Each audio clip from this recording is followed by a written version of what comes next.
इस वीडियो को लाइक करें, हमारे चैनल को सब्सक्राइब कर बेल आइकन जरूर प्रेस करें हमारी न्यू वीडियो सबसे पहले देखने के लिए। हेलो फ्रेंड्स, स्वागत है आपका मेरे इस यूट्यूब चैनल लीगलाइजेशन सर में। सो फ्रेंड्स, जैसा कि हमने इसके पहले सीपीसी के लेक्चर में इस सीपीसी के बारे में ब्रीफ हिस्ट्री अर्थात संक्षिप्त इतिहास के बारे में देखा था कि भारत में जो प्रथम सीपीसी लागू की गई थी वो कब लागू की गई थी, और उसके बाद जो वर्तमान में सीपीसी लागू है वो कब लागू की गई थी, उस पर हस्ताक्षर कब हुए थे, इसके बारे में हमने देखा था। और उसके बाद हमने देखा था सेक्शन 1, जहाँ पे संक्षिप्त नाम, विस्तार और प्रारंभ देखा था कि कहाँ पे लागू होता है, कहाँ पे लागू नहीं होता है, इसके बारे में देखा था। एंड उसके बाद हमने देखा था कि सीपीसी को लागू करने का उद्देश्य क्या था, किस उस उद्देश्य से इसको लागू किया गया था। उसके बाद आज हम देखेंगे सेक्शन 2, जहाँ पे डेफिनेशन दी गई है, परिभाषा बताई गई, बहुत सारे वर्ड्स दिए गए हैं जिसकी हम आज डेफिनेशन पढ़ेंगे। तो चलिए स्टार्ट करते हैं आज का सेशन। तो सबसे पहले हम देखते हैं सब सेक्शन 1 में बताया गया है, सेक्शन 2 के सब सेक्शन 1 में बताया गया संहिता। अब संहिता क्या होती है? अब जहाँ पर भी सीपीसी में संहिता वर्ड यूज हुआ होगा तो उसके अंतर्गत क्या आएंगे? सभी नियम आएंगे। अब एक डाउट आता होगा आपके मन में, ये नियम होते क्या हैं? तो आपको बता दें कि यहाँ पे सब सेक्शन 1 के साथ सब सेक्शन 18 पढ़ेंगे। यहाँ पे हम जितने भी सेक्शन पढ़ेंगे सब सेक्शन, उसको हम कोरिलेट करते हुए पढ़ेंगे कि कौन सा सेक्शन किसके साथ कोरिलेट होता है, ठीक है ना। उसके बाद हम देखते हैं सेक्शन सब सेक्शन 18। तो यहाँ पर नियम के बारे में बताया गया है। जो यहाँ पे बताया गया है, सभी नियम आते हैं सीपीसी संहिता के अंतर, तो नियम बताए गए। यहाँ पर 3 चीज़ें बताई गई हैं। कौन कौन सी? प्रथम अनुसूची में अंतर्विष्ट, यानी कि जो प्रथम अनुसूची में कुछ निर्दिष्ट किए गए हैं वो, या फिर धारा 122 के अंतर्गत बताए गए हैं, कुछ उपबंध किए गए हैं, धारा 125 के अंतर्गत उपबंध बताए गए हैं। तो यहाँ पर जो नियम है और प्रारूप हैं वो क्या कहलाते हैं? नियम कहलाते हैं। उसके बाद आता है आपका सब सेक्शन 2। तो यहाँ पर क्या बात किया गया है? डिक्री के बारे में और यहाँ और निर्णय के बारे में। इन 2 सेक्शन के बारे में हमने अलग से वीडियो बनाया है। यदि आपने नहीं देखा है तो ऊपर आई बटन पर क्लिक करके देख सकते हैं। हमने पूरा डिटेल में डिक्री को समझा था कि डिक्री क्या होता है और डिक्री कब पारित की जाती है, ये सारी चीज़ें हमने कवर कर लिया है। तो फिर इसके आगे हम देखते हैं सब सेक्शन 3, यानी कि सेक्शन 2 का सब सेक्शन 3 क्या बात करता है? डिक्री होल्डर कौन होता है। अब यहाँ पे एक एग्जाम्पल समझते हैं हम। ए और बी के बीच किसी लैंड को लेकर क्या है? डिस्प्यूट चल रहा है, विवाद चल रहा है, और इनका केस कहाँ गया? सी नाम के कोर्ट पे। तो जो सी है वो क्या करता है? बी के पक्ष में डिक्री पारित कर देता है कि हाँ वो लैंड आपकी है और आपका उस पर कब्जा है। तो यहाँ पर जो बी नाम का व्यक्ति है वो क्या कहलाएगा? डिक्री होल्डर, यानी डिक्रीदार कहलाएगा। और जिसके विपक्ष में यानी कि विरुद्ध डिक्री पारित की गई है, जो ए नाम का व्यक्ति है, वो कहलाएगा आपका जजमेंट डेटर अर्थात निर्णय ऋणी, जो आपका सेक्शन 2 के सब सेक्शन 10 में बताया गया है। तो यहाँ पर देख लेते हैं। अब सब सेक्शन 3 में बताया कि डिक्रीदार ये ऐसा व्यक्ति जिसके पक्ष में डिक्री पारित की गई है या कोई निष्पादन योग्य आदेश दिया गया है, यानी जिसको एग्जीक्यूशन किया जा सकता है, ऐसा आदेश दिया गया है, तो वह क्या कहलाएगा? वह डिक्रीदार कहलाएगा। और जस्ट उसी के अपोजिट देखें, निर्णय ऋणी, तो ऐसा व्यक्ति जिसके विरुद्ध कोई डिक्री पारित की गई है या निष्पादन योग्य आदेश दिया गया तो वह निर्णीत ऋणी कहलाता है। अब ऊपर हमने देखा जो डिक्रीदार है उसके पक्ष में पारित की जा रही है डिक्री, और जो निर्णीत ऋणी है उसके विरुद्ध डिक्री पारित की जा रही है। तो ये हो गया आपका decree holder and judgement debtor हो गया। अब हम देखते हैं सेक्शन 2 का सब सेक्शन 4, जो बात करता है जिले के बारे में। अब जिला क्या होता है? अब इसके अंतर्गत जो जिला न्यायालय है, ठीक है, जिला न्यायालय के आरंभिक अधिकारिता की स्थानीय सीमाएं, यानी कि जो जिला न्यायालय है उसकी जो अधिकारिता की सीमाएं हैं, जहाँ तक उसका जुरिस्डिक्शन है कि उतने तक का वह केस क्या कर सकता है? सुन सकता है, उसका ट्रायल कर सकता है। और उच्च न्यायालय के मामूली आरंभिक सिविल अधिकारिता की सीमाएं आती है, अर्थात जो जिला है उसके अंदर क्या है कि उच्च न्यायालय के भी अधिकारिता आएगी और जो जिला न्यायालय है उसकी भी अधिकारिता की सीमाएं आती हैं जिला के अंतर्गत। उसके बाद आता है सब सेक्शन 5 में विदेशी न्यायालय। अब विदेशी न्यायालय क्या आता है? कोई ऐसा न्यायालय जो भारत के बाहर स्थित है। कहने का क्या मतलब है कि जो इस देश का नहीं है, भारत का नहीं है, भारत के बाहर किसी दूसरे देश का न्यायालय है, जो भारत सरकार, केंद्र सरकार के नियंत्रण में ना हो, केंद्र सरकार के नियंत्रण से स्थापित ना किया गया हो, वो कहलाता है विदेशी न्यायालय। अब विदेशी निर्णय क्या होता है? ये सब सेक्शन 6 में बताया गया है कि किसी विदेशी न्यायालय का निर्णय अभिप्रेत है, यानी कि ऊपर जो विदेशी न्यायालय हमने समझा, उस न्यायालय का कोई निर्णय है तो क्या कहलाता है? आपका विदेशी निर्णय कहलाता है। आई होप आपको ये समझ में आ रहा होगा। यदि आपको समझ में आ रहा है तो लाइक करें, एक लाइक तो बनती है यार। तो आगे देखते हैं सब सेक्शन 7 में सरकारी प्लीडर के बारे में बात करता है। सरकारी प्लीडर कौन होता है?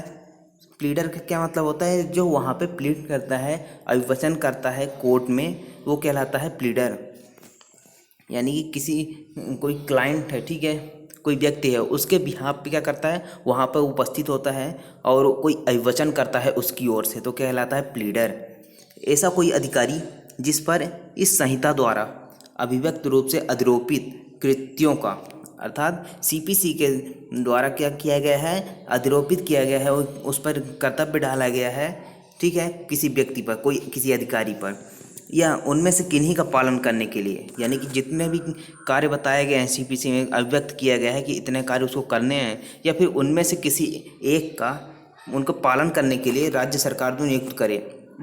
अर्थात जो सरकारी प्लीडर होता है उसको कौन नियुक्त करता है? राज्य सरकार नियुक्त करती है। ये इम्पोर्टेंट है, यहाँ पे इसको अंडरलाइन कर लिए, राज्य सरकार। अर्थात जो राज्य सरकार है वो क्या कर सकती है? सरकारी प्लीडर को नियुक्त कर सकती है। लेकिन इसके अंतर्गत क्या आता है? कोई ऐसा प्लीडर भी आता है जो सरकारी प्लीडर के निर्देशों के अधीन कार्य करता है। अर्थात जो राज्य सरकार द्वारा तो नियुक्त नहीं किया गया है, बट क्या है कि वो जो सरकारी प्लीडर है उसके निर्देश पर कार्य कर रहा है, उसके निर्देश के अधीन कार्य कर रहा है, तो कहलाता है सरकारी प्लीडर। अब ये तो हो गए सरकारी प्लीडर। अब यहाँ पे इसी के साथ हम पढ़ेंगे सेक्शन 2 का सब सेक्शन 15, जिसमें बताया गया है आपका प्लीडर। ऊपर सरकारी प्लीडर है और नीचे क्या बताया गया है? प्लीडर से बताया गया है। तो प्लीडर से न्यायालय में किसी व्यक्ति के लिए उपसंजात होने और अभिवचन करने का हकदार कोई व्यक्ति अभिप्रेत है। अर्थात कहने का क्या मतलब है कि न्यायालय में क्या किया जा रहा है? किसी व्यक्ति के लिए कोई उपसंजात हो रहा है और अभिवचन करने का हकदार है, ठीक है। तो इसके अंतर्गत कौन कौन आता है? अधिवक्ता, यानी कोई एडवोकेट है, वकील हो गया, और किसी उच्च न्यायालय का अटॉर्नी, यानी कि जो हाई कोर्ट का अटॉर्नी होता है वो भी प्लीडर के अंतर्गत आता है। ये तो बात होगी सरकारी प्लीडर और प्लीडर की। अब बात कर लेते हैं न्यायाधीश की, जो सेक्शन 2 के सब सेक्शन 8 में बताया गया है। न्यायाधीश कौन कहलाता है? इस शब्द से अभिप्रेत है किसी सिविल न्यायालय का पीठासीन अधिकारी। अर्थात कोई दीवानी न्यायालय है उसमें जो जज बैठते हैं, ठीक है, और जो उसका जो पीठासीन अधिकारी होता है वो कहलाता है न्यायाधीश। अर्थात जो प्रिसाइडिंग ऑफिसर होता है वहाँ पे ना, तो वो कहलाता है यहाँ पे सीपीसी के अंतर्गत न्यायाधीश कहलाता है। और इसी के साथ हम पढ़ेंगे सेक्शन 2 का सब सेक्शन 14। सब सेक्शन 14 क्या बात करता है? आदेश के बारे में। अब न्यायाधीश है, अब उसके बाद आदेश कौन देगा? न्यायाधीश ही देगा। तो सिविल न्यायालय के किसी भी निश्चय के प्रारूपिक अभिव्यक्ति अभिप्रेत है। अर्थात कोई न्यायालय है जो किसी चीज़ में विनिश्चय करता है, किसी तथ्य का विनिश्चय करता है, उसको प्रारूपिक अभिव्यक्त करता है, तो क्या कहलाता है? आदेश कहलाता है। लेकिन यहाँ पे जो डिक्री है वो आदेश नहीं होगा, वो आदेश नहीं कहलाता, यहाँ पर डिक्री शामिल नहीं होगी। तो इसको आप हाईलाइट कर लीजिए। उसके बाद देखते हैं विधिक प्रतिनिधि। सेक्शन 2 के सब सेक्शन 11 बताया गया। काफ़ी इम्पोर्टेंट वर्ड्स हैं जिसको जो काफ़ी एग्जाम में पूछा जाता है, तो आप इसको ध्यान से पढ़िएगा। तो विधिक प्रतिनिधि से वह व्यक्ति अभिप्रेत है जो मृत व्यक्ति की संपदा का विधिक प्रतिनिधित्व करता है। यानी कोई व्यक्ति मर गया है, ठीक है ना, डेथ हो गई है उसकी, और उसकी संपत्ति का क्या कर रहा है? विधिक प्रतिनिधित्व करता है। या फिर और ऐसा व्यक्ति जो मृतक की संपदा में दखलंदाजी करता है, अर्थात कोई मृत व्यक्ति है, ठीक है, जिसकी डेथ हो गई है, और कोई व्यक्ति है वो क्या करता है? उसमें उसकी संपत्ति पे दखल देता है कि ये संपत्ति मेरी है या फिर किसी और की है, तो क्या कर रहा है? विधिक प्रतिनिधित्व कर रहा है, ठीक है ना, रिप्रेजेंटेटिव के तौर पर वो कार्य कर रहा है। तो क्या कहलाएगा, विधिक प्रतिनिधि कहलाएगा। और जहाँ कोई पक्षकार प्रतिनिधि के रूप में बादल आता है, अर्थात किसी संपत्ति की, ऐसी संपत्ति जो किसी मृतक की है, जो मर गया है, जिसकी डेथ हो गई है, तो क्या कर रहा है, उसके प्रतिनिधि के रूप में बादल आता है। या जहाँ किसी पक्षकार पर प्रतिनिधि के रूप में बादल लाया जाता है, तो वहाँ वह व्यक्ति इसके अंतर्गत आता है, ठीक है। और जिसे वह संपदा उस पक्षकार के मरने पर न्यायगत होती है। न्यायगत का क्या मतलब है कि उसके मरने पर जिस व्यक्ति को वह संपत्ति जाती है तो क्या कहलाता है, विधिक प्रतिनिधि। और इस प्रकार बाद लाया है और जिस पर बाद लाया गया हो, अर्थात कोई व्यक्ति जिस पर कोई बाद लाया गया है विधिक प्रतिनिधित्व के रूप में, विधिक जो प्रतिनिधि है, ठीक है ना, उसके रूप में बाद लाया गया है, या फिर उस पर ऐसा बाद लाया गया है, उसके द्वारा लाया गया है, चाहे विधिक प्रतिनिधि के द्वारा लाया जाए या फिर किसी पर लाया जाए कि वह विधिक प्रतिनिधि है, तो यह क्या कहलाएगा, विधिक प्रतिनिधि सीपीसी के अंतर्गत कहलाता है। उसके बाद देखते हैं सेक्शन 2 सब सेक्शन 12। ये क्या बात करता है, अंतःकालीन लाभ, जो मेशनल प्रॉफिट के बारे में, मेन प्रॉफिट के बारे में बात करती है। मेशनल नहीं लिखा है, ये क्या कहलाता है, इसका प्रोनाउंसिएशन क्या है, मेन प्रॉफिट कहलाता है। तो ऐसे लाभों पर ब्याज सहित वे लाभ अभिप्रेत है, यानी कि ब्याज सहित लाभ, और जो ऐसी संपत्ति पर सदोष कब्जा रखने वाले व्यक्ति को वस्तुतः प्राप्त हुए हैं या जिन्हें मामूली तत्परता से प्राप्त कर सकता है। अर्थात कहने का क्या मतलब है कि यहाँ पर एक भूमि है, ठीक है ना, उस पर क्या कर रहा है, ए नाम का व्यक्ति है, वो सदोष कब्जा कर रहा है, उसका कब्जा करने का अधिकार नहीं है, फिर भी वो क्या कर रहा है, कब्जा कर रहा है वहाँ पे जो बी नाम की भूमि है, ठीक है, इलीगल रूप से वो क्या कर रहा है, कब्जा कर रहा है वहाँ पे।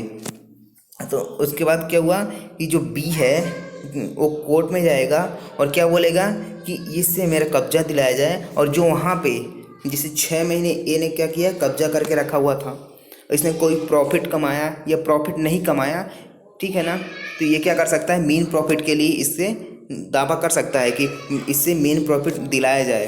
क्यों, क्योंकि इसने क्या किया है, 6 महीने तक कब्जा किया है, और अगर ये कब्जा नहीं करता तो 6 महीने में ये काफ़ी प्रॉफिट कमा सकता था किसी लैंड पे, जैसे कि उस लैंड पे एक कुछ खेती कर सकता था, ठीक है ना।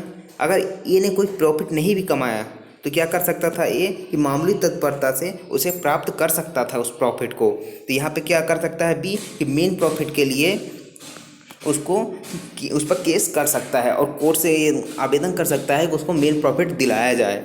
तो ये कहलाता है आपका मेन प्रॉफिट। और वहाँ पर जो ब्याज होगी ना, तो जो लाभ कमाया है ए नाम का व्यक्ति, तो क्या कर सकता है, उससे ब्याज भी प्राप्त कर सकता है। लेकिन यहाँ पे जो ब्याज की दर होगी, जो रेट होगा, उसका 6% से अधिक का नहीं होगा, अर्थात जो 6% है उससे अधिक ब्याज उसको नहीं दिलाया जा सकेगा। तो ये कहलाता है आपका मेन प्रॉफिट। अर्थात कुल मिला के कहानी इतनी है कि ए नाम का व्यक्ति था, ठीक है, बी नाम के व्यक्ति के भूमि पर कब्जा कर लिया, जो 4 महीने 5 महीने जितना करना कर लिया, इसने कुछ भी प्रॉफिट कमाया, तो ये ए का क्या कर सकता है, उस प्रॉफिट को ले सकता है जितना भी इसने प्रॉफिट कमाया है। लेकिन सदोष कब्जा रखने वाले व्यक्ति, यानी कि जो ए नाम का व्यक्ति है, सदोष कब्जा किया हुआ है, उसकी अभिवृद्धियों के कारण हुए लाभ इसके अंतर्गत नहीं आएगा।